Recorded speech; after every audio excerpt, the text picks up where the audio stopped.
Good evening, ladies and gentlemen. I'd like to welcome you all to the Administration Finance Fire Committee meeting, number 7 for 2017. My name's Councilor Terry Bell, and I'll be chairing this committee. I'll now call this meeting to order. There's sign-in sheets to your left. I'd like to sign the appropriate sheet, and you can be informed about the outcome of the meeting that you signed up for. And just a reminder to members of the public and council, all cell phone, pagers, PDAs to be turned off. Additionally, for your information, we are audio-video recording this meeting. Are there any change in orders? Okay. We're just wondering, since the young fellows are here for B, whether we can't just reverse A and B so that the young people can get away. Yeah, Councilor Cadan, item A, Donna Harrington had to call.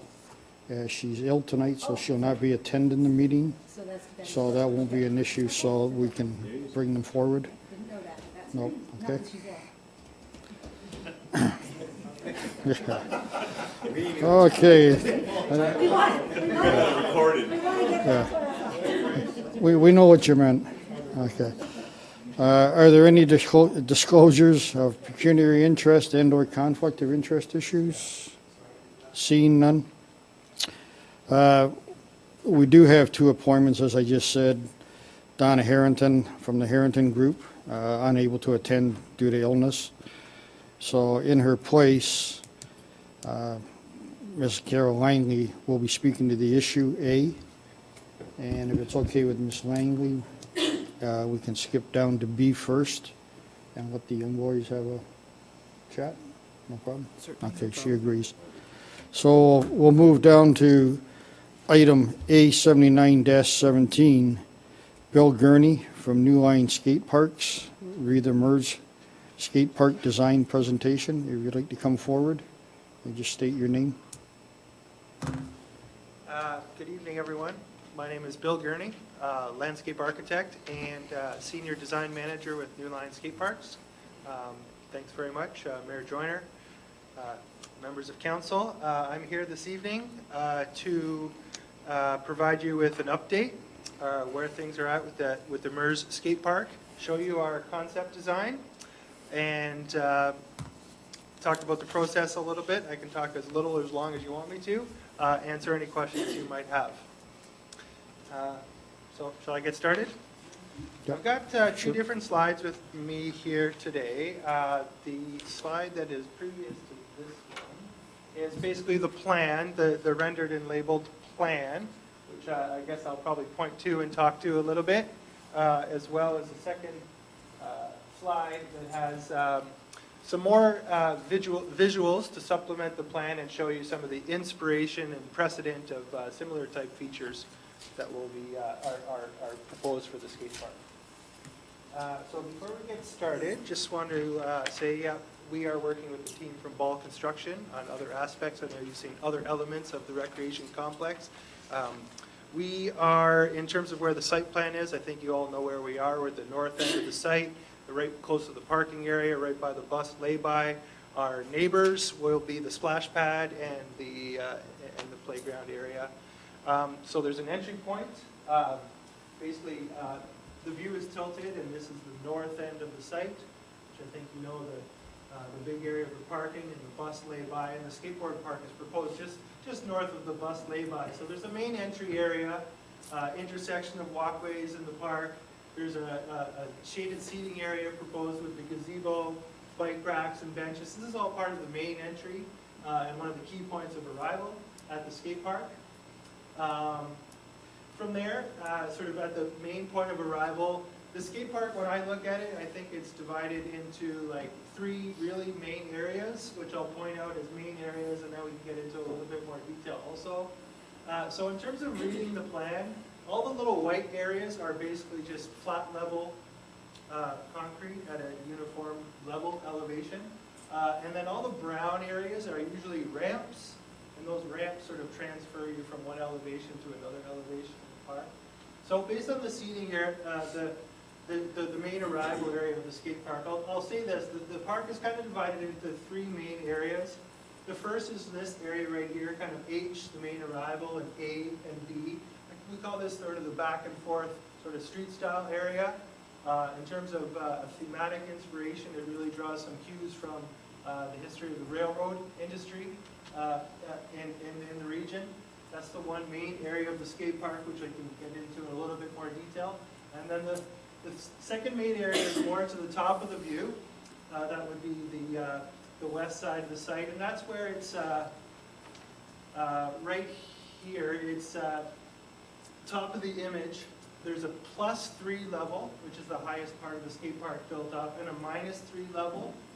There's also a 0 level. So this is all relative to when you would come off the parking lot and come into the arrival of the skate park. A lot of the park that first you arrive at is all at the main level, and then there are some different ramps that go higher and lower. Because the site has a bit of a slope to it, there's some topography on this site. It's higher over here to the north, and it's lower over here to the south. What you find is most of this skate park is built up. It's elevated about, so you would come in at ground level, but most of the park that you look at and see, the back side of it is all built up another 3 feet high to create a 3 foot high higher level. So a lot of the skate park is based off of 3 sides of the skate park being built up at an elevation about 3 feet higher.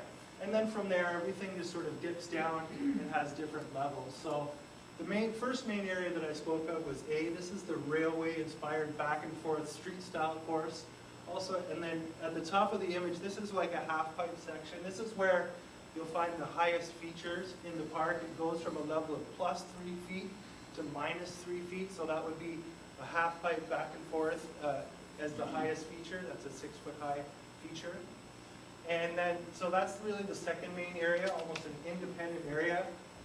People are skating in the park like it's a mini ramp half pipe. And then the next main area is occupying a big space in the park. The best way to describe this kind of terrain is what we're calling like an organic flow terrain. And if you could imagine it a little bit like a rolling moonscape, or as you drive in on the countryside, coming into Smithville, you still see all the rolling hills in the landscape. Imagine if those rolling hills had concrete on them, and you had this experience of riding through this area of the park, just through a bunch of very kind of smooth rolling bumps and dips and kind of rollers and bump ups. And that's really the 3 main areas of the park. So A and B, where you're riding like a street course, back and forth. There's a turnaround quarter pipe right here. There's a turnaround bank ramp right there. Back and forth on the street line, this is where we have a flat ledge and a flat rail and a manual pad. Some of that inspiration imagery would look like through this section. This is where you see some features like flat ledges and flat rails. There's some inspiration and precedent here as well. When we talk about the railway theme, something similar we did fairly recently in St. Thomas, Ontario. When we look at the railway theme, we can create these parallel lines in the paved floor pattern that make it look like there's railway tracks running through the skate park. That's very effective. And you can also detail the ledges and the rails with different sort of railway-inspired theme kind of elements. So there's some detailing on the ledges and the rails through this part of the park with the railway inspiration. And then the other main area was like this area that I spoke of that skates a little bit like a 6 foot high mini ramp, half pipe, back and forth. There's some inspiration and precedent imagery showing that kind of feature there. I think most people know what I'm talking about, just a half pipe, back and forth, maybe not.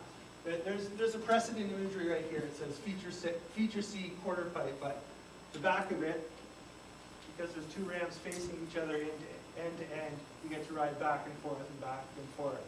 And that's when 2 quarter pipes become a half pipe. So that's what's going on there. And then the main area that I spoke of that is organic flow, that type of terrain, some of the inspiration and precedent for that you can see in these kind of images right here.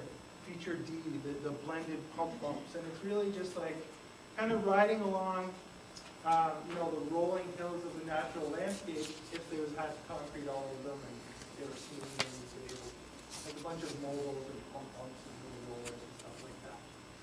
So So those are the three main areas of the skate park, or the all-wheel park. I think as we look at this design, I think a lot of our objectives were to, maximize the budget and the utility and get, as much wow factor and bang for the buck with the skate park, which we're certainly working to achieve that objective. We were really inspired by the design workshop that we had on June 29th at the fort with the youth, where we got input on the design features. Our aim is to put as much out there that is going to be, very accessible for the community. We realize there's a lot of people, different age groups, and different user groups.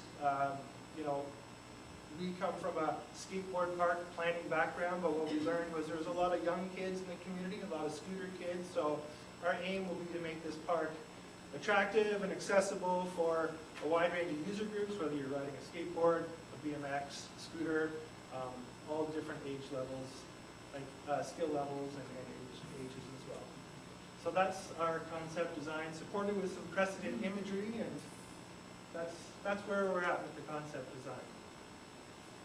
That's great.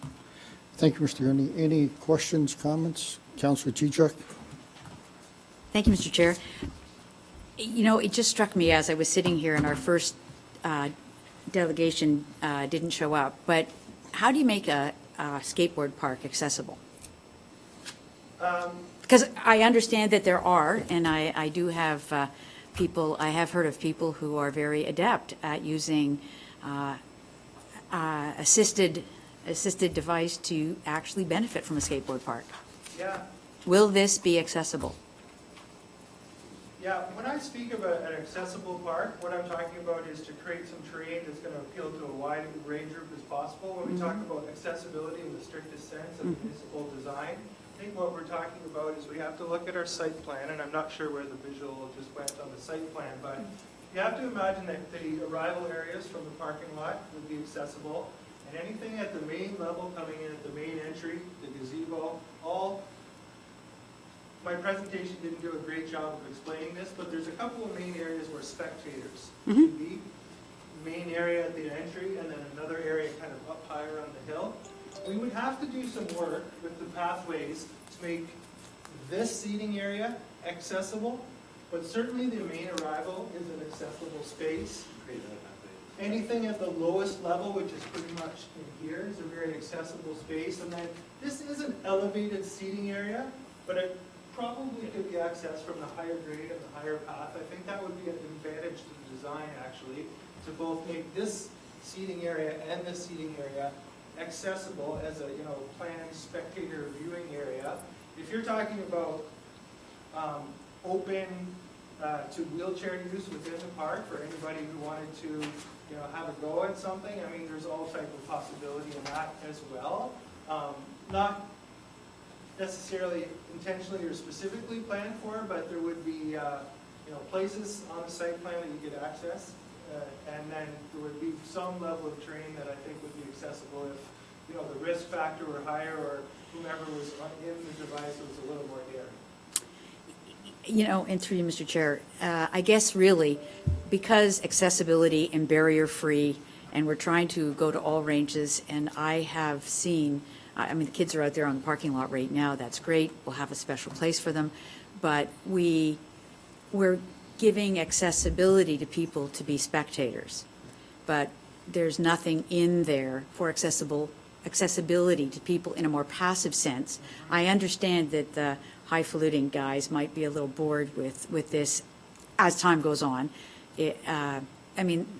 There's all kinds of championships around, but what I was wondering about is whether or not we are going to encourage people who have some accessibility, but mobility issues, and can use, whether it's, a wheelchair or something else.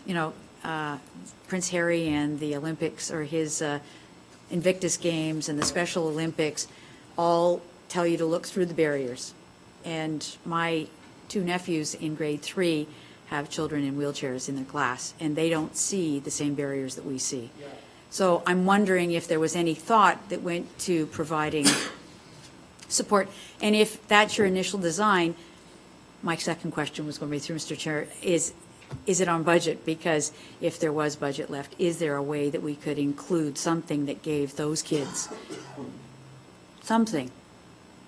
Because I don't know what they can do, but I don't know that, There is potential there, and, you know, any wheeled user at this park looks at the terrain that is presented to them. They all sort of make decisions about what sort of interests them, what might challenge them, and, you know, where their own sort of, you know, risk-taking, you know, lies. So it's interesting because there is a wide range of user groups that we're looking to appeal to, and, you know, generally if you put some sort of interesting, undulating, smooth paved surface, that makes, you know, it all that much more, you know, enjoyable experience. So, I mean, all I can say to that is, you know, I think from a passive spectator view, we'll do all that we can to make them spectator areas, and then I think through different levels of the park, we can have that under consideration. I mean, we do have a lot of fairly low level terrain happening in the park. A lot of things are happening at sort of 3 feet high, lower than that. But just a lot of really rolling, undulating terrain. So I think depending on, you know, what their, you know, how aggressively they would, you know, they would approach the terrain and want to, you know, enjoy the experience, I think there's something there. so I'm not looking for Steve Hansen to be here, but I just want us not to forget the fact that we have all skills and all levels, you know, in the community that we might want to think about. So I guess my first question, Mr. Chair, was you are part of the team for the recreation complex. We are, yes. Yes. we are. So you have a budget that's been allocated to you, and is this concept within budget? Because that's going to be my question to everybody as they come forward.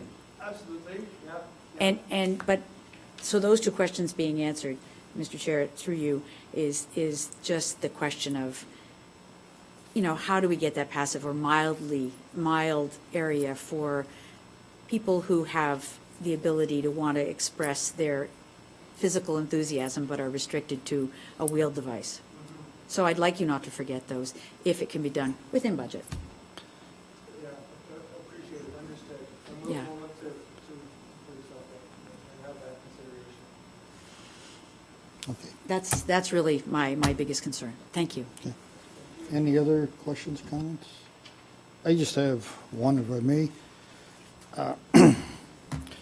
I understand what Councillor Chichuk's asking, and you have provided wheelchair accessibility in a lot of the areas.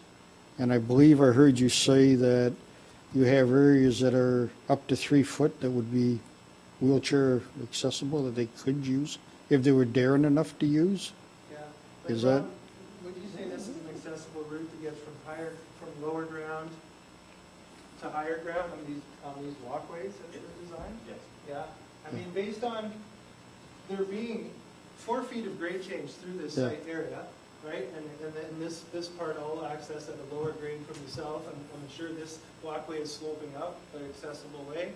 Once you get to a higher ground, and this is planned to be at a higher ground, I think it's a very simple case of making a connection there and making sure that both this space and this space are developed as accessible spectator areas, seating areas. Yeah. You know, this one's planned with a gazebo. It'd be nice to have some shade trees planted in there as well. But I see 2 distinct areas for that purpose. Okay. Yeah. So I do agree with Councillor Chichuk that what we have is good, and if we could just maybe revisit it, and if there's something we can do to move it to the next level possibly. Yeah. I've never seen an accessible skateboard park, to be honest with you, especially when you do some of the higher things, other than the Can we ask the Olympics. question, Yep. Mr. Byrne? Yep. Have you ever built an accessible skateboard park? For sure. For- I mean, our work is largely based on terrain that creates a little bit more of an extreme circumstance in terms of, you know, heights and challenges and steepnesses of ramp and stuff. So not in the sense that you would, you know, consider in a way that you design for civic responsibility and public safety, not particularly. Our work is mostly focused on, because we do a lot of like accessibility reviews, our work is focused like in that regard in what are the spaces that, you know, wheelchair aided persons can get to.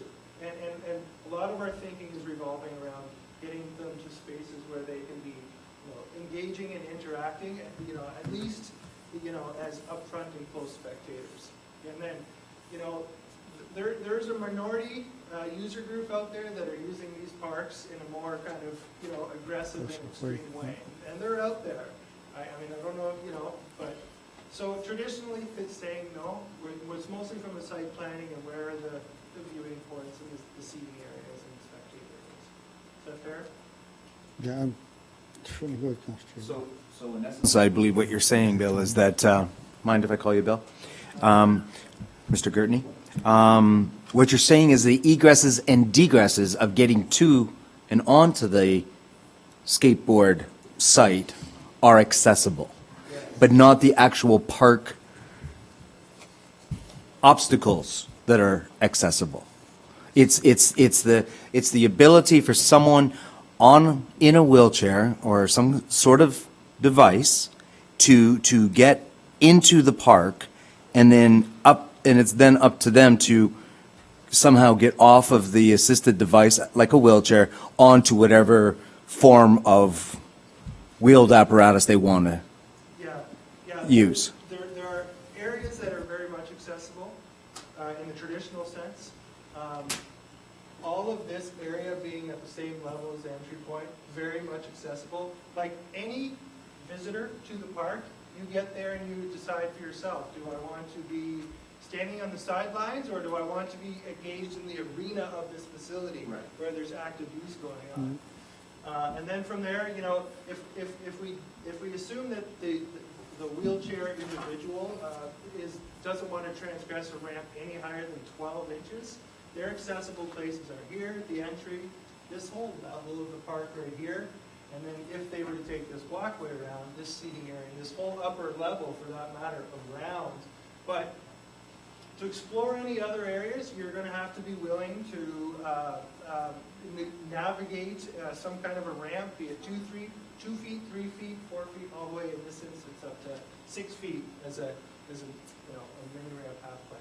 And who's to say that anybody couldn't try it, but in a traditional sense, you wouldn't say that's designed for accessibility, no. Councillor Bozeman? I think that the key for the whole skate park, the whole concept is to have, and you've said that, there are levels of enjoyment or levels of risk. So for example, like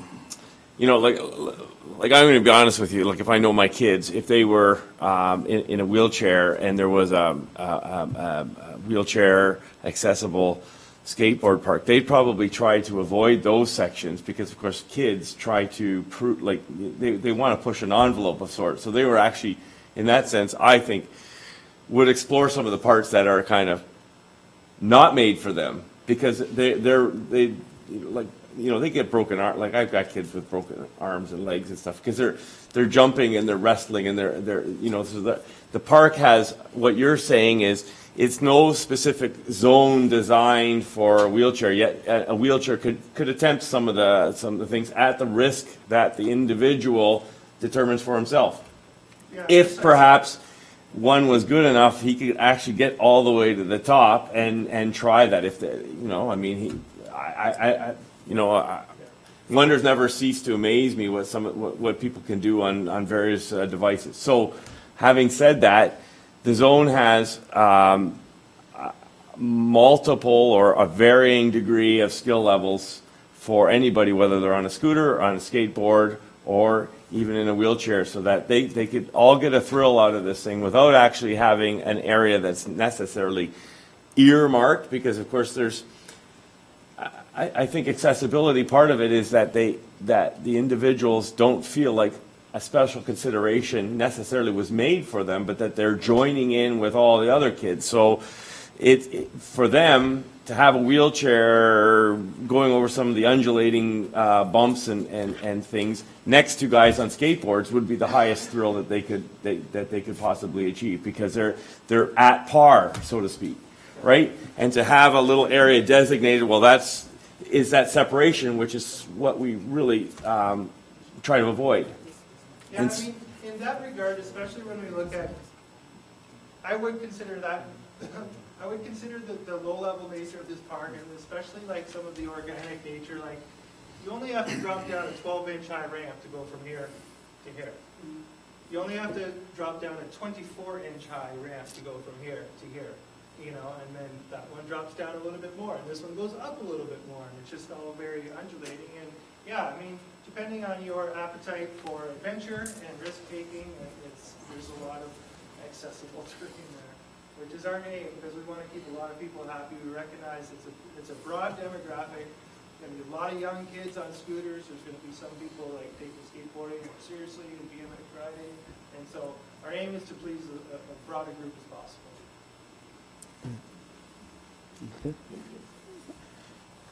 Councilor Rayner?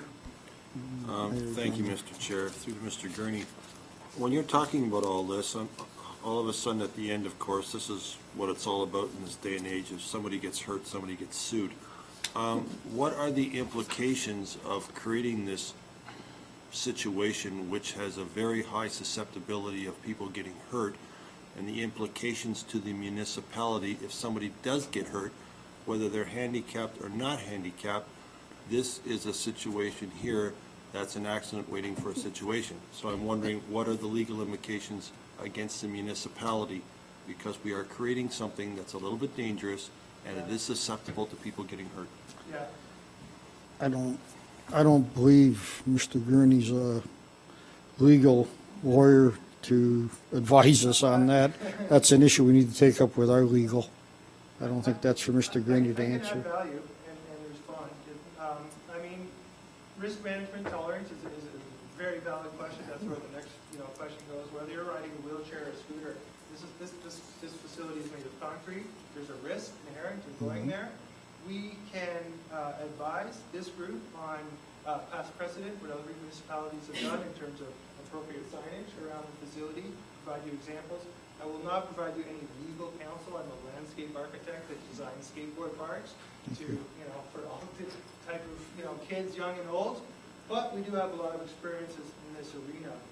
We can direct you to a document authored by a gentleman by the name of Doug Wiseman.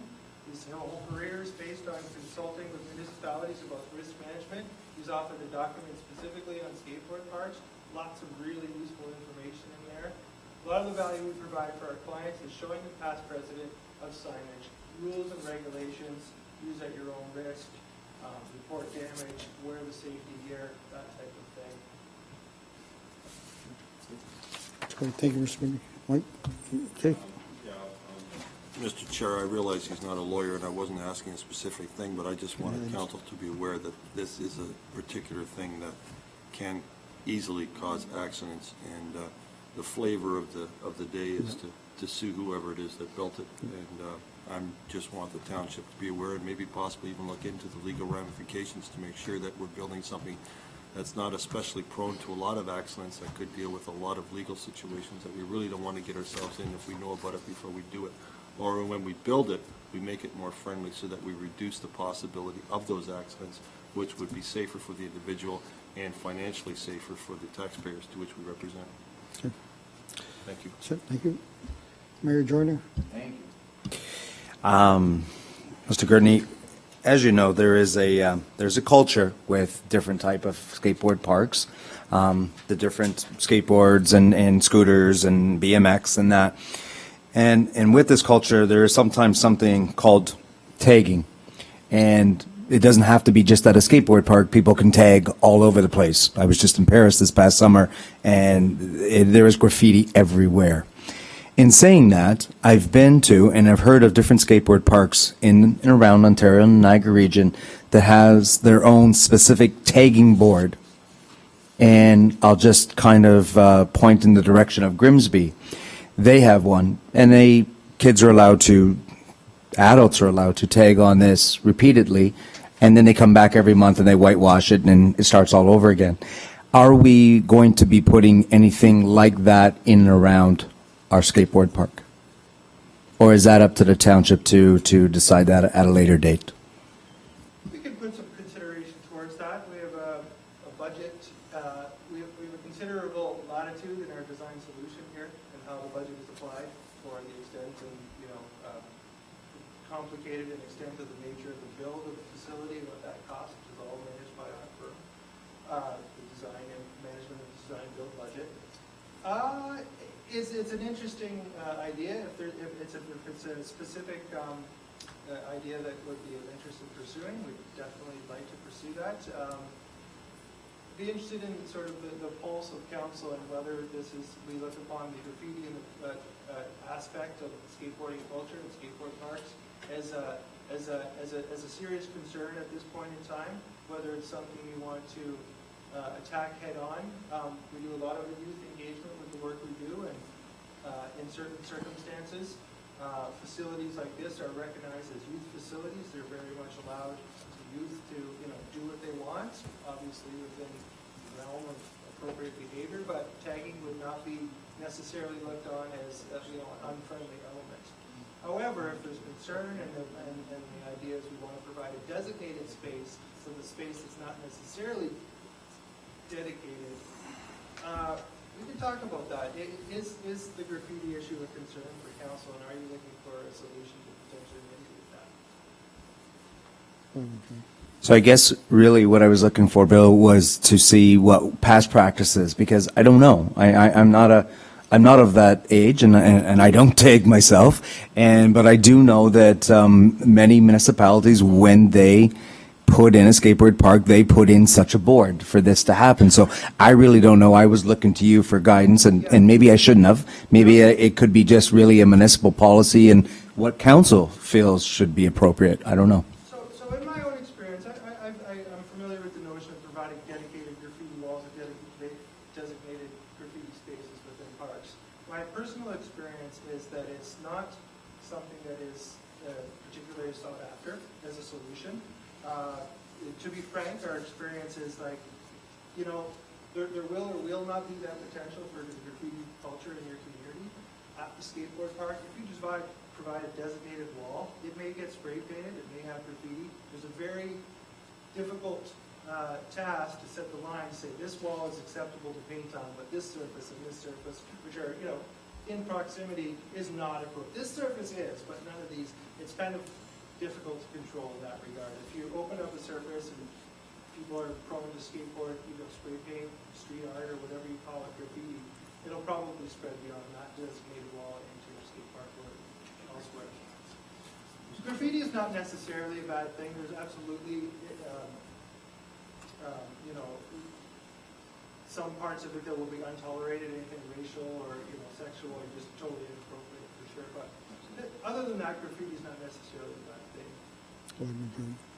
Mr. Chair, would it be possible to ask Mr. Julian to get in contact with the recreation supervisor for the town of Grimsby to find out the pros and cons of and what the town of Grimsby has experienced, since they are the closest municipality to us that I'm aware of that actually have implemented a tagging board since day one?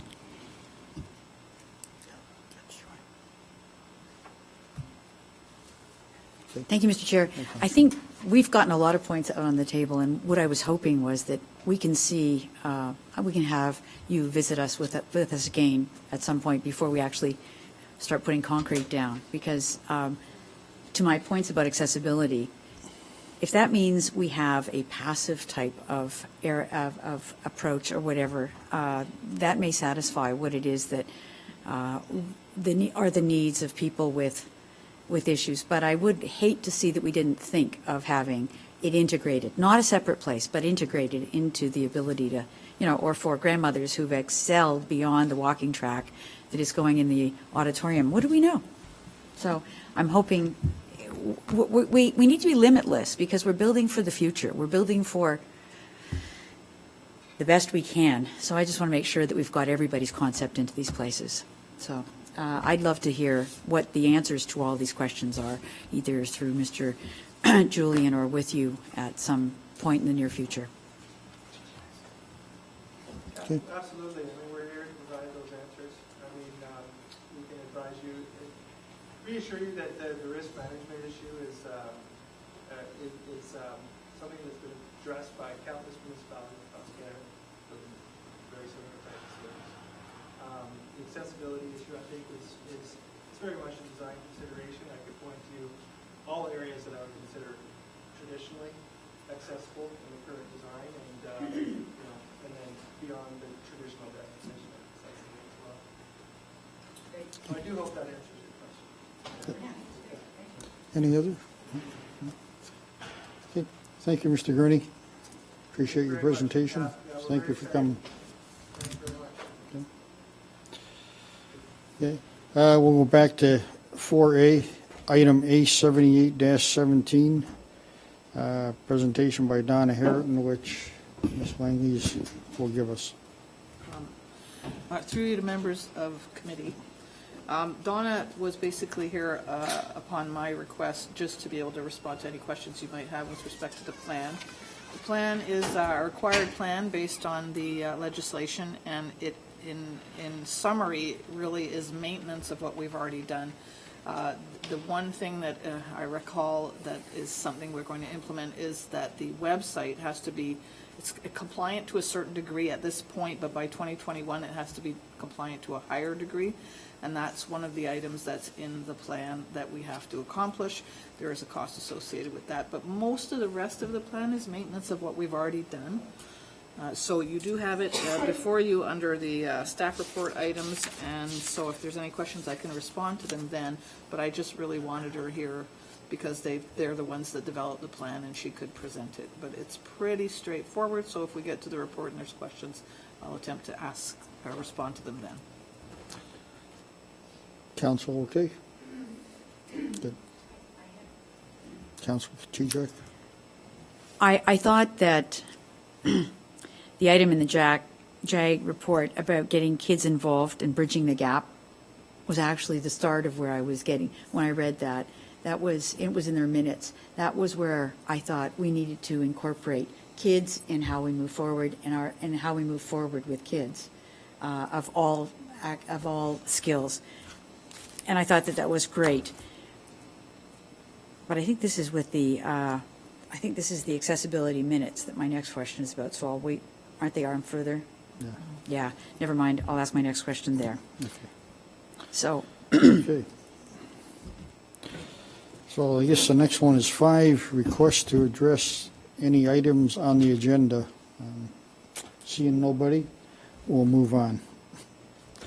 Next is the fire department update, and Chief Dennis Fisher, fire department monthly update, September 2017.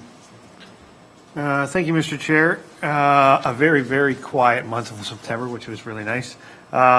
Station 1 had 9 calls, Station 2 had 3, and Pelham had 1. Not much going on. Fire prevention has been started to attend the schools to do some fire drill testing, and I mean in a sense of running them out of the schools, getting the timelines on how fast they're getting out of the schools. So that has started as of the middle of last week.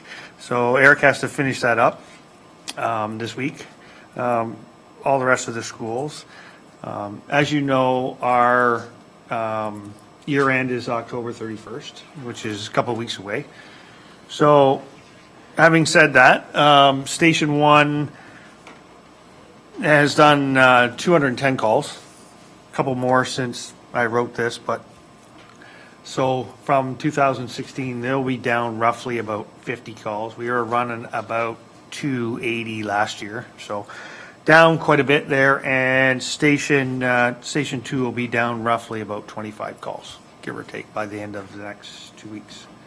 So, to pinpoint, where or what spot you could say was the cause of the influx of lower calls this year, it's pretty hard to say, really, at the end of the day. I would like to say it's fire prevention and people are starting to take a good look at, what they're doing in their homes. But to really pinpoint it 100%, I really can't. Other than that, it's pretty quiet. Like we say, we're gearing up for our year end as far as the guys go. But other than that, it's moving forward. Any questions, comments? Seeing none? Okay. Thank you, Mr. Fisher. 7 is consent agenda items. All items listed below are considered to be routine and non-controversial and can be approved by one resolution. There will be no separate discussion of these items unless a council member requests it, in which case the item will be removed from the consent resolution and considered immediately following adoption of the remaining consent agenda items. Item A, 8117, Joint Accessibility Advisory Committee minutes of September 14th, 2017. 2, West Lincoln Mayor's Youth Advisory Committee minutes, September 13th, 2017. Recommendation, the Administration Finance Fire Committee hereby approve the following consent agenda items. Item 1 to be and hereby accepted, and item 2 be and hereby received for further information with the exception of any withdrawals. Councilor Chichak? Items 1 and 2. Okay. Items 1 and 2. I need a mover and a seconder? No? Okay, we're going to pull them both. I'll move Okay, one. Councilor Chichak. It's okay. I'll move We don't one. need a mover seconder. For number 1? Okay. So, Councilor Chichak's for 1. Dave's for the other. She's the mover and Councilor Bozeman's the seconder. Okay, let's deal with item 1. I do apologize. My comment, or the comment I was making about getting kids involved and bridging the gap, actually came from the minutes of the Joint Accessibility Committee meeting. And it's in there that I thought it reflected back into everything we're doing about accessibility. And I thought it was great because it's talking about removing barriers regardless of ability, et cetera.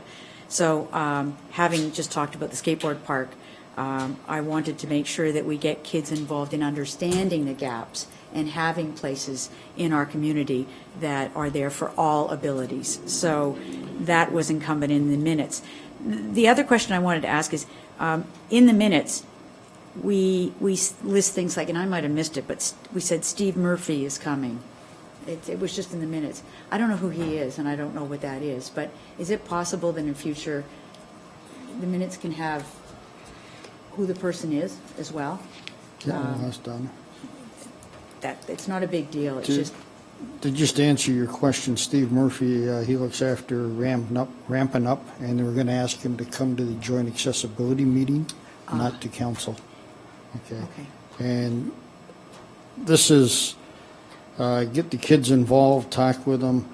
This, again, is something taking place at the JAC meeting, and it's for the committee to get awareness out to the communities. And one of the targeted groups are kids. We need to get out and communicate with kids, because kids, when they see a person with a disability, whether it be blindness, wheelchair accessibility, whatever, kids are afraid. They look. So we want to get kids more involved. So we're going to go around to the schools. We represent 6 communities out of the 12 in Niagara.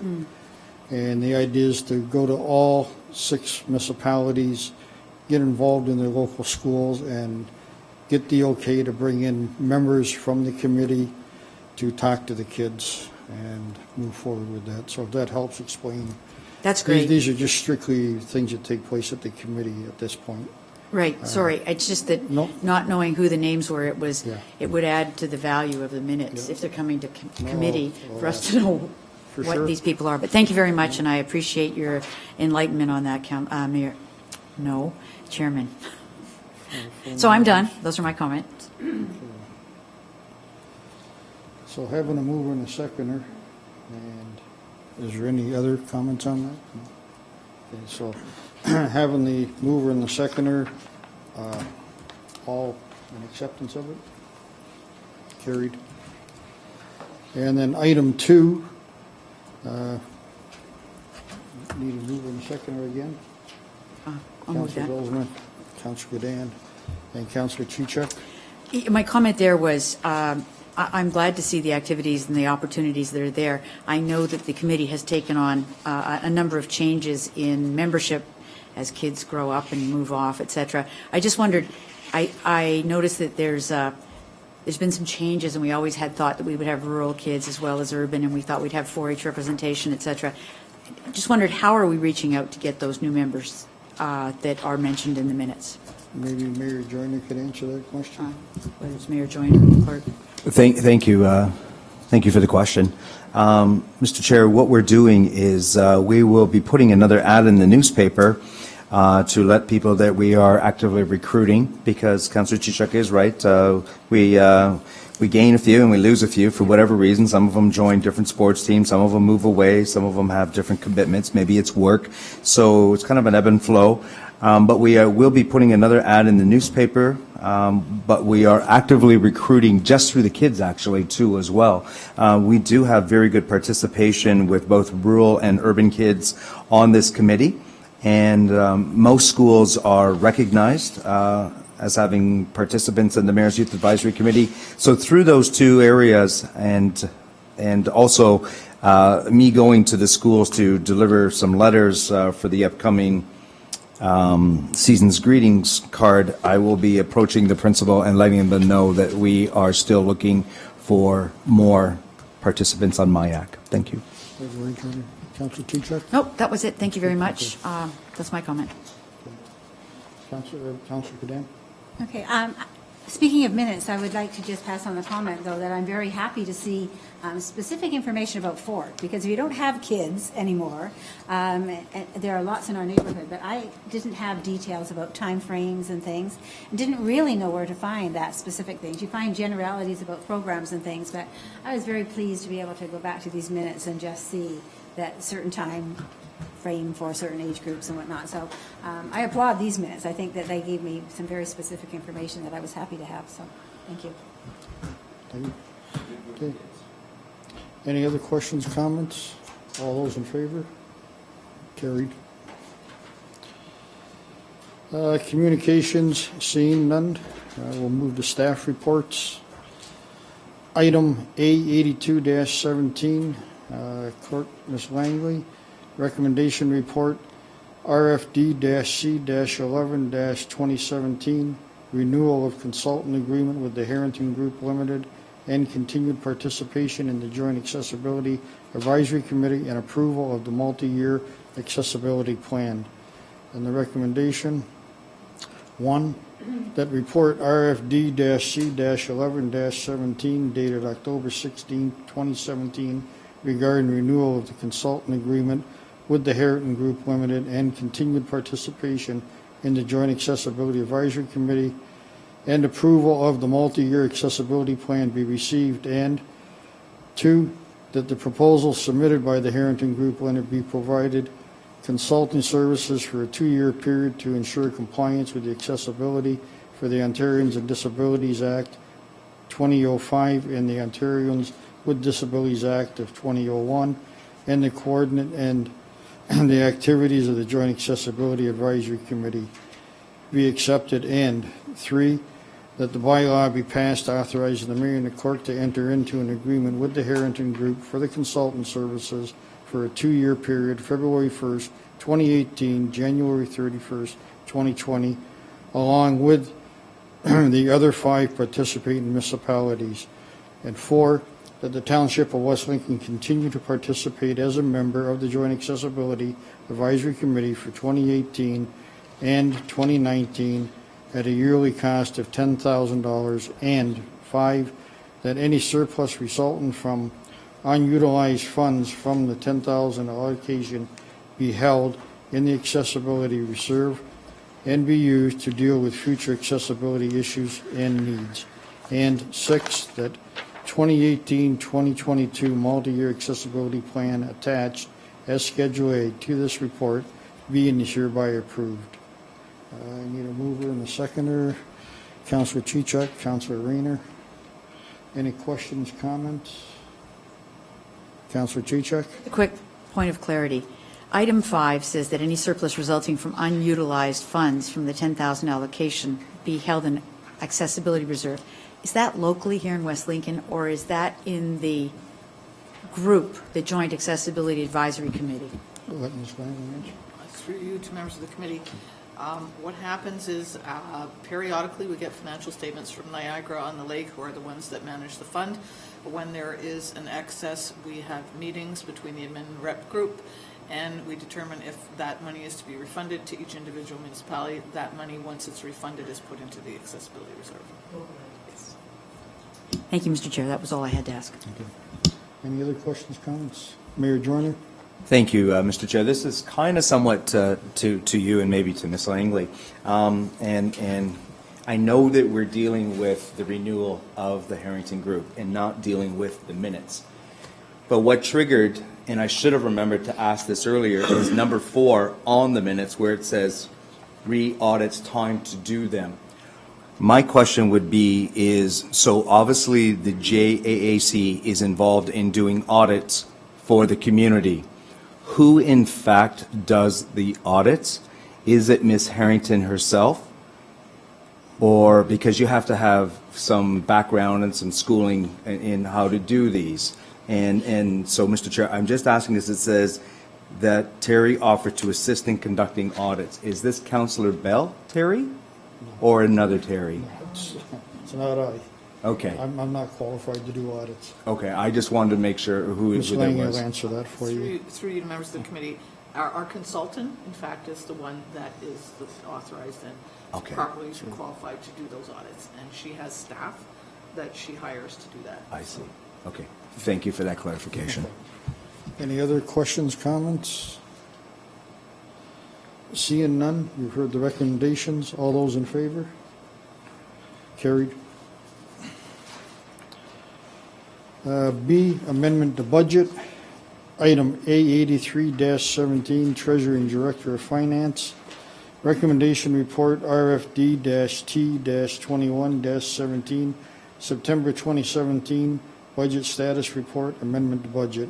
Recommendation 1, that the report RFD-T-21-17 regarding the September 20th, 2017 budget status report, amendment to budget be received, and 2, that the new reserve be established for funds received from the community fund, and that $74,219 be transferred into the new reserve, and 3, that $6,100,000 of the settlement of section 4.5 of the road use agreement funds be transferred into the capital reserve and be used in the future as outlined in report RFD-PW-23-2017, and 4, that the unused funds relating to the $1,000 donation in memory of John Green be transferred into the capital reserve, and 5, that the $1,166 expended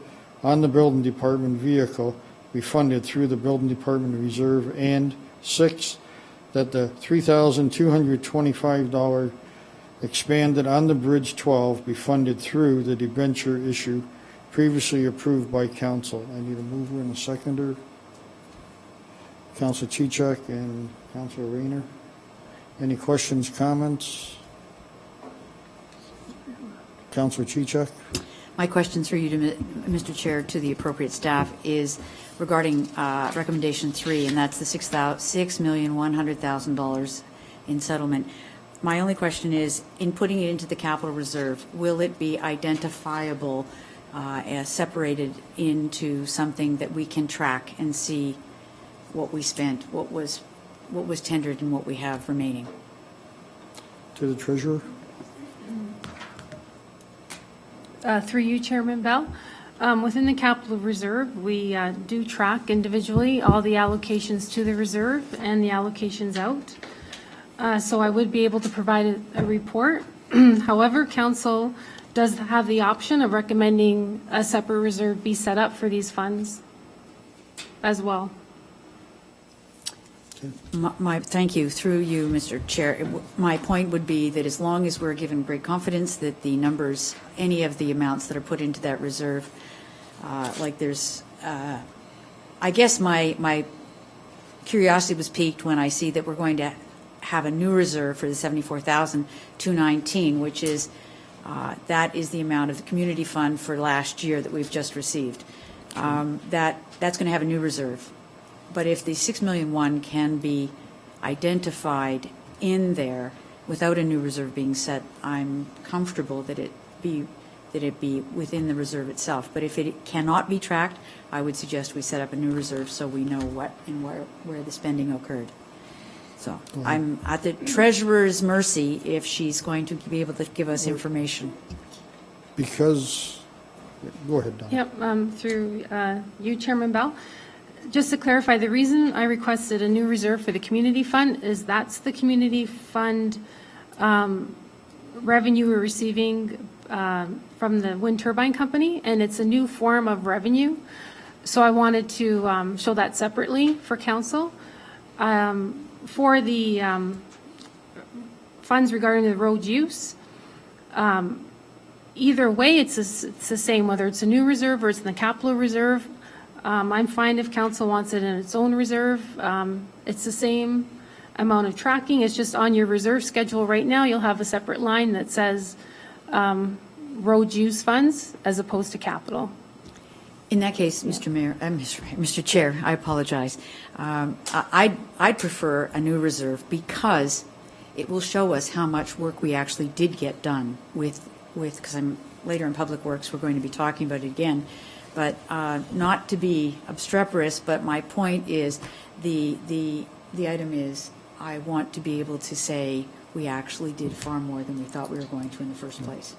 So a new reserve would simply blend it into the capital reserve, but would just have a separate line so that we can see that we've achieved more than what was originally planned. And I do believe that was the intent of creating the new reserve, so we could put the money in there. Well, the new reserve is for the And know where- 74,000, where we don't have a And new the- reserve for the 6.1, and I think 6.1 will probably, is that going into there also, in the new reserve?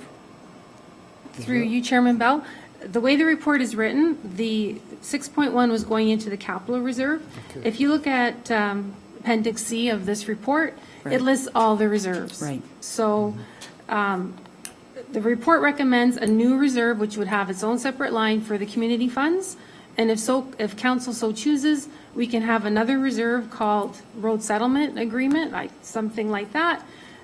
And it would be its own line. Because this is a listing of all the reserves and reserve funds we have. Now, within the capital reserve, we have a multitude of different projects in there that we track separately, but they're all within that one reserve. so. So, Mr. Chair, to that point, I think for posterity and into the future, people may suggest that we had done extraordinary spending, but if we put it into its own reserve, we can see how much we actually achieved with it, and there won't be the mix-up or people suggesting that we didn't do the appropriate thing. Plus, we will be able to see why we spent so much more in 1 or 2 or 3 years. So that was my purpose, is to say, reading the two agendas, I thought that it would be appropriate. So I would like to put forward an amendment, if I can get a seconder, to just say that item 3 it's a new reserve as well for that line item.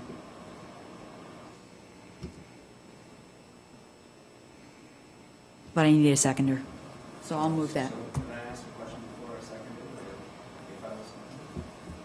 Councillor Ganand did second it, but you can.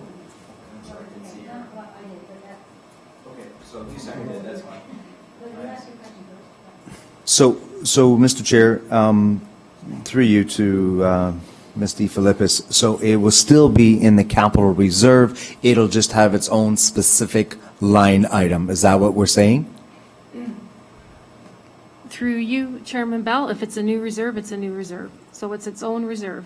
We have an accessibility reserve, we have RENA fund reserve, we have water reserve. It would be its own reserve, as opposed to our broad capital reserve. I see. I gotcha. Okay. So moved by Councilor Chichek, second by Councilor Gadan. You've heard the recommendation. That recommendation to be removed from item A, 8317, and be replaced with the following item 3, that a new reserve be established worth $6.1 million of settlement for sections 4.4 and 4.5 of the road use funds. All those in favor? Well, I had a question. Okay. Thank you for indulging me. I don't necessarily see, like, I can understand having a reserve for a fund that we're going to receive. The expectation is receive it for the next 20 years, so for the community fund reserve, an ongoing line, I'm fine with that. I just don't think it's necessary. This is like a one-time payoff. It's not, so if it goes in the capital reserve, we're almost dealing with it in its entirety next year. And so I think this is kind of a moot point, because after this year, this reserve will have to be expired or discharged, or however that's done, because it's just this one-time payment. So I'm not going to make a big stink about it, but at the end of the day, I think The it's money's already allocated Yeah. through RFD PW 20. correct. So we know where it's going, so, okay. Hearing it, all those in favor?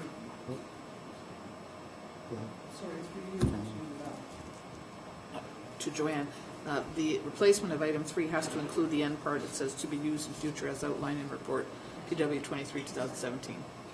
So the amendment is everything, just new reserve. Can you read it again? Just update it, please.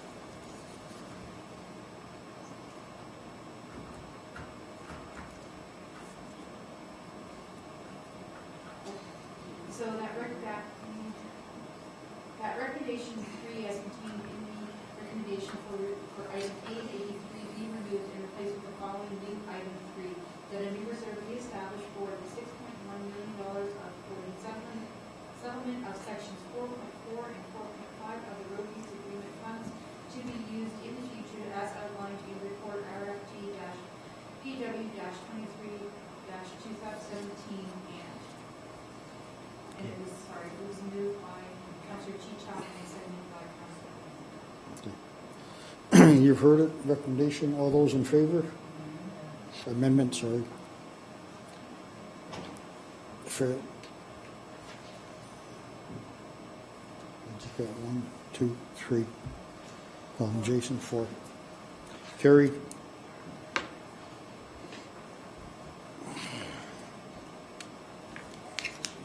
Original motion as amended. Okay.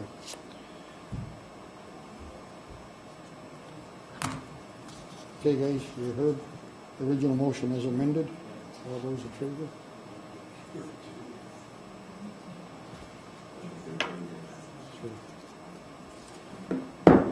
You guys want to have a conversation outside or want to deal with this? Okay, the original motion as amended. All those in favor? Carries.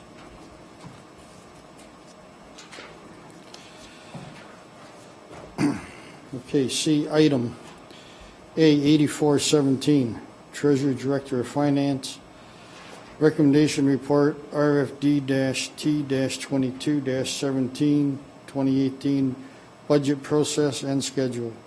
Recommendation that report RFD-T-22-17 regarding 2018 budget process and schedule dated October 16, 2017 be received, and that department budgets be prepared using the variance-based approach, and that the preliminary draft 2018 operating and capital budgets and the 10-year capital plans be presented at the administration meeting scheduled for Tuesday, February 20th, 2018, 6:30 p.m.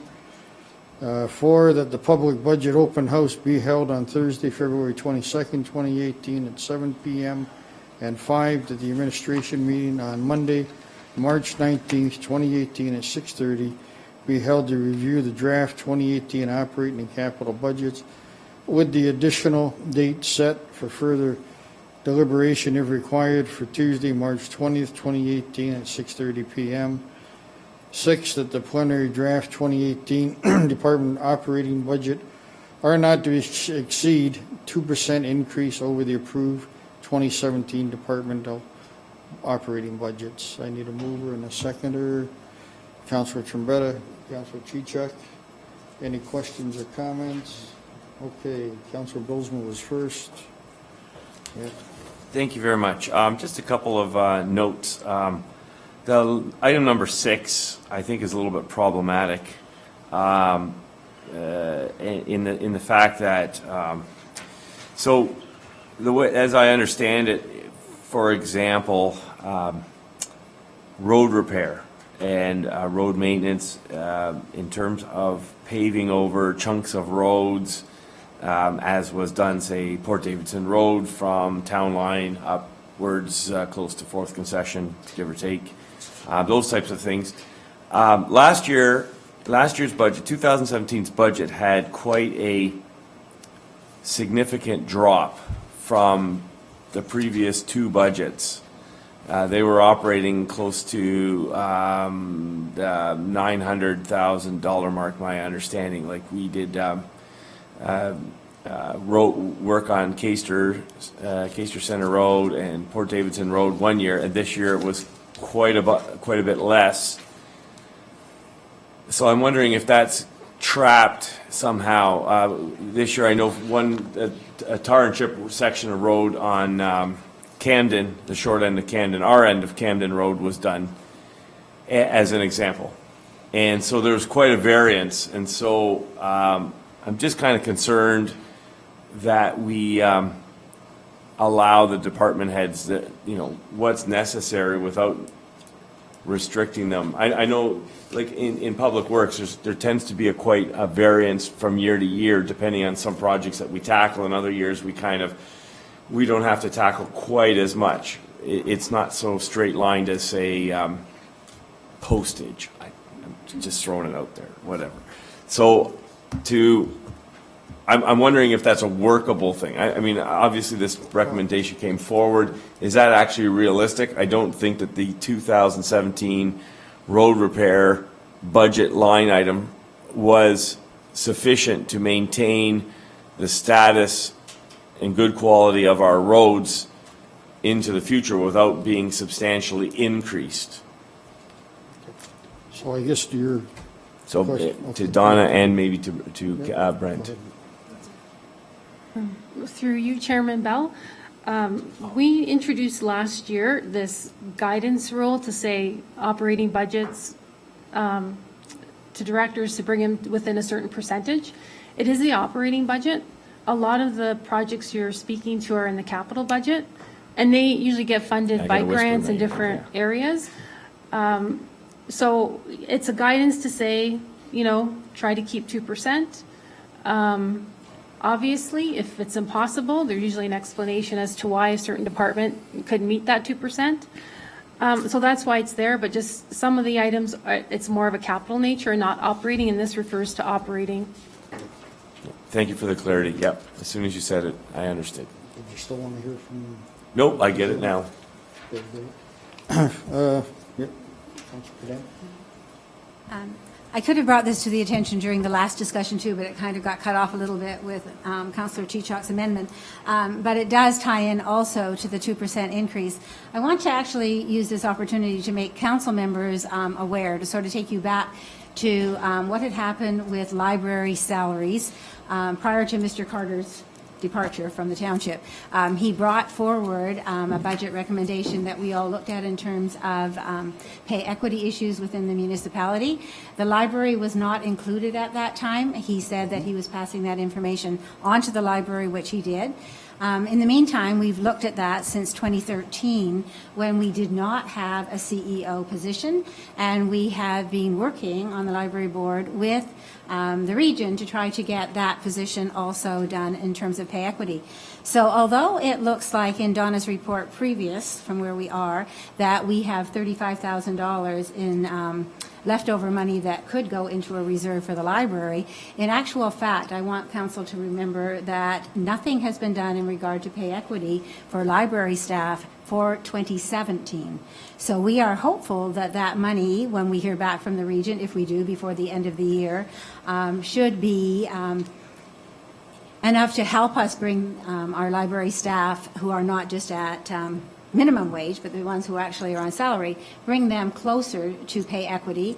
They still won't be able to do that with that amount of money, but we want to remind people that by 2018, we still need to be in pay equity compliance. At this point, we are a long way from that.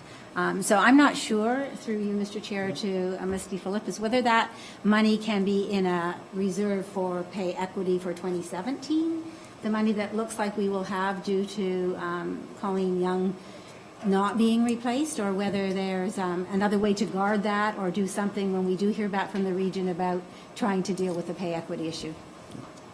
Through you, Chairman Bell. Yep. So in the previous report, we try to do projections where we know where we think there's going to be savings or over expenditure.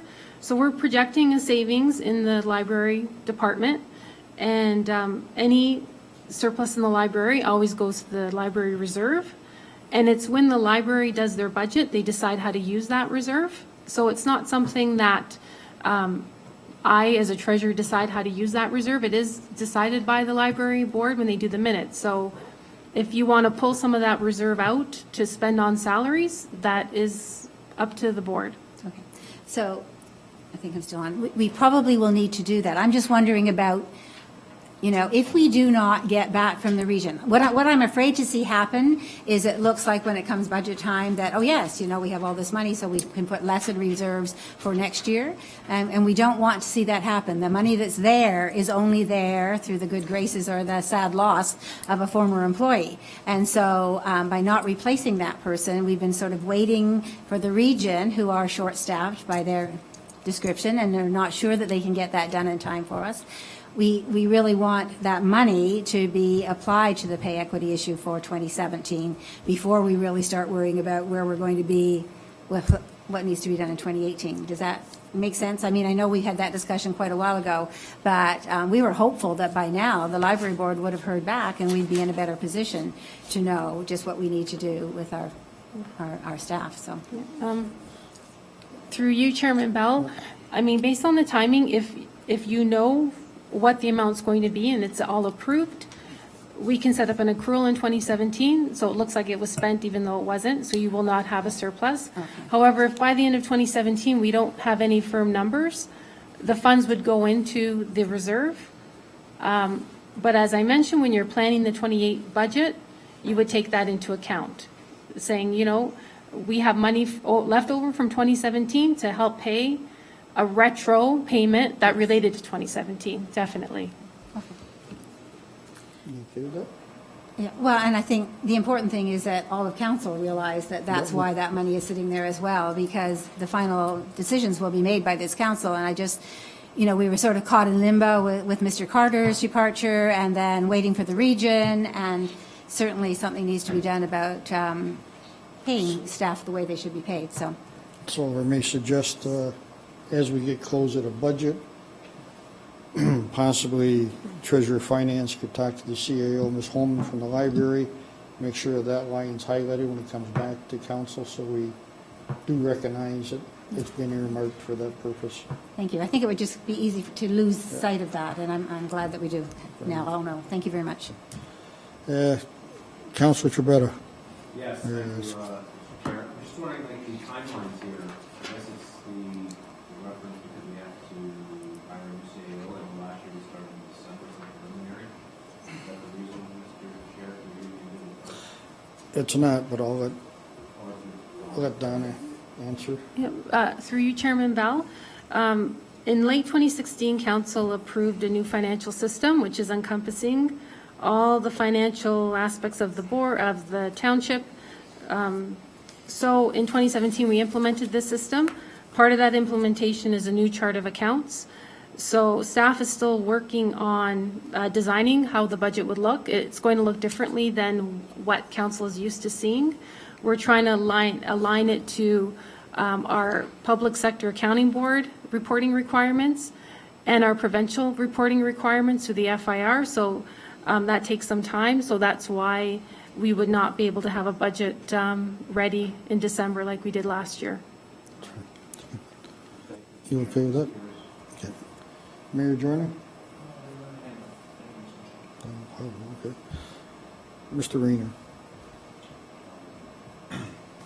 Thank you. Through you to the Director of Finance, isn't it also better that we leave it to the new year, because then all the statistical information needed to make the budget in the new year is all in, and there isn't things that are still outstanding that we are estimating or guessing because we are trying to do this too prematurely? Through you, Chairman Bell. The one item that is not available to the middle of December is the actual assessment roll from MPAC. So having that information does allow me to provide council with the exact impact on tax rates. Without that, you are estimating a little bit, yeah. Okay with that? Any other questions, comments? Okay, it was moved by Councillor Trombetta and seconded by Councillor Chichak.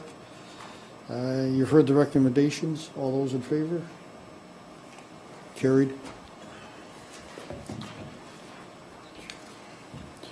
D, item 8517, acting CEO clerk, Ms. Langley, recommendation report RFD-CAO-01-17, December 20th, 2017 and January 2018, meeting schedule and holiday hours. The recommendation, 1, that report RFD-CAO-01-17 dated October 16, 2017 regarding the December 2017 and January 2018 meeting schedule and the holiday hours be received, and that 2, that the meeting schedule for the month of December 2017 be approved as follows. A, Monday, December 4th, 2017, Planning, Building, Environment Committee meeting, 6:30 p.m., including the public meetings under the Planning Act, followed by the Administration, Finance, Fire, and Public Works, Recreation Arena Committee meetings. B, Monday, December 11th, 2017, Council meeting, 7 p.m. 3, that the meeting schedule for the month of January 2018 be approved as follows. A, Monday, January 15th, 2018, Planning and Building Environmental Committee meeting, 6:30 p.m., including public meetings under the Planning Act. B, Monday, January 22nd, 2018, Admin, Finance, Fire Committee meeting, 6:30 p.m., followed by Public Works and Recreation Arena Committee. C, Monday, January 20th, Council meeting, 7 p.m. That the following Christmas break schedule be approved. A, that the main administration office be closed on December 28th and 29th, 2017, and B, that the Public Works Yard remain open on December 28th, 29th, 2017, and C, that the arena remain open, subject to program scheduling from December 24th, 2017 to January 1st, 2018, inclusive, with the exceptions of December 25th, 2017. I need a mover and a seconder. Councillor Trombetta, Councillor Chichak. Any questions, Mayor Joyner? Thank you, Mr. Chair. So I understand what the clerk is trying to get through for holiday schedule. I just would point you all to the one Schedule A to report RFD CAO 117, that the information that is outlined in words is not the same that's on the actual calendar. It has to be backed up another week. So all standing committees, as I understand it, will be on December 4th. Is that correct? It does say there December 11th, and that council will actually be on December 11th, not December 18th. Is that correct? Okay. Any other questions, comments? Okay, you've heard the recommendation. All those in favor? Carried. Sorry, Mr. Chair, I have another comment. I'm sorry for this. It's too late, but go ahead. January 2018 meeting schedule, are we not off on January 2nd too as well? No. Don't think so. Are we off on January 2nd? Jeez. No, Oh, I don't think so. The staff is back to work, everybody's Yeah. back to work on the 2nd. Yeah. It was on the calendar, too. Yeah, we're back. We're rolling the second, first half of December. Can you explain that, Ms. Langley? Because I thought when we discussed this, we mentioned that the second staff was off on that day too as well. through you to members of the committee, the first falls on the Monday, so the statutory holiday is observed on its actual day, and we're back to work on the second. Okay, everybody's good? Good.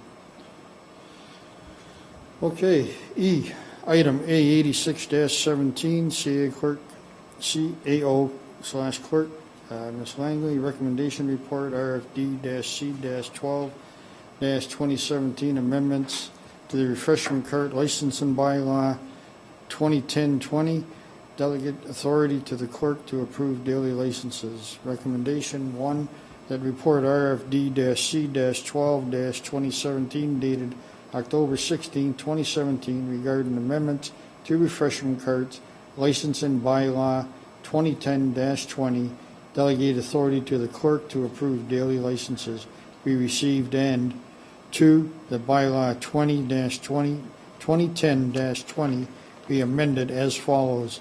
A, section 2, D5 under licensing application and fee be deleted and replaced with the proposed new revised section 2D5 as outlined in this report. B, section 3A under the locations be amended by adding the word annually immediately after the word licensed in the first line. C, section 3B under locations be deleted and replaced with the proposed new revised section 3B as outlined in this report. I need a mover and a seconder, Council Bilsma and Mayor Joyner. Any questions or comments? Mayor Joyner? Thank you, Mr. Chair. I just want to make the quick comment that staff has brought this forward to us to consider, quite simply because we have a number of events where they feel that on a one-day event that they don't want to have to come to council to ask for vendors for a one-day event. So for instance, Harvest Roots, in order for them to invite different vendors for Harvest Roots, they had to bring this report to council. Would be expedient if they could just go through the clerk's department, and as long as the vendor meet all the criteria for coming in on a one-day event, that they have the opportunity just to pass that. Thank you. Yeah, that's right. And I do believe that council suggested that this come forward because it does consume time that could be better spent. So, all those in favor? Carried. Okay, item A 18-17, acting CAO, clerk, Ms. Langley, West Lincoln Age Friendly Advisory Committee, a verbal update. Through you to members of the committee, I just wanted to let you know that an advertisement will be placed in the paper, hoping next week. It's been prepared, and that will be soliciting for members to the committee. Everybody okay? Okay, 10, other business, item P 88-17, Councilor Rayner, livestock valuation issues. It's a verbal update. Councilor Rayner? Thank you, Mr. Chair. This situation has implications for many municipalities in the province of Ontario, and it's quite important, and I'd like to bring it to the attention of this council, but it would be more effective and more meaningful if the other individual that's involved in this, which is our livestock evaluator, Mr. Clifford Travis, would also be present. Unfortunately, tonight he is unavailable as the lodge meeting in St. Catharines, and if Mr. Chairman wouldn't mind and members of the committee wouldn't mind, I would like to move this to next month when Mr. Travis could be present to also answer any questions with regards to that, because, as I said, I think this is an opportunity for this township to bring something to light that would not only help future investigations and compensations in this township, but would also help municipalities throughout Ontario. Consent. Hearing Councilor Rayner's request, everybody okay to bring it forward in the November meeting? Okay. What are we talking? Administration, public works? It'd be the same. I would amend where it is now. Yeah, amend Would you like it, I know the date. would you like it on the rec? No, I guess that's. Thank you. Oh, okay. Wait, That you're not going to beat it? What's that? I said, well, Okay, Planning? okay, so Thank you, Mr. Chair. you're good? Members of committee, verbal updates from members of the committee, members of boards, anyone? Okay, seeing none. Same thing again, other business items, informative nature. Seeing none. Well, Since it was on this agenda, I attended Fire Station 2 open house breakfast. It was a good event. Other members of this council were there. I heard Councilor Rayner, Councilor Canaan, Councilor Bell were there. Good breakfast. A lot of residents showed up. It's always a good turnout. The washrooms were actually functional, and it was a good event. That's what I wanted to say. Thank you, Mr. Chair. anyone else? I'd like to, okay. Sorry, Councilor Trim, I just want to clarify that the washrooms have always been functional. It's just that they were renovated, and actually the renovations and retrofit was complete. Therefore, the washroom, the toilets were usable. So, Councilor Rayner. Thank you. Just to add to what Councillor Trombetta said, I was speaking to the firefighters there, and one of them mentioned that there's been about 200 hours of volunteer work also was added in order to get things that they wanted done the way they wanted it done. And it certainly speaks highly of the volunteer firefighters to start with. Not only are they providing a safe situation for the residents out there, but they're also taking the extra time on top of that to do it just that much of a better job, because there's a number of the guys there that have a skill set in that, and they're volunteering their time so that it can be even better for the amount of money that we've allocated for this project. So I was quite amazed by seeing that, and very, very proud of what they've accomplished, and thank most members who showed up for it. It's an annual event, and they do a very nice job. Anyone else? And just one more to add to that. Also, I just want to thank some of the residents who also have donated to helping out as well for Fire Station 2. There are some residents out there that donated. Even I know I heard that the kitchen is going to be donated, cupboards and stuff like that to help out with some of the conditions there. So I just wanted to also kind of say thank you to the residents, and thank you to all the extra added people and the firefighters that have helped out in making this project go really well. Thank you, sir. Anyone else? Mary Jo. I was hoping to get an update if there's any tickets left for the community care on Friday. It's on Saturday, but let me tell you that there are no tickets left. We were hoping to get to 200.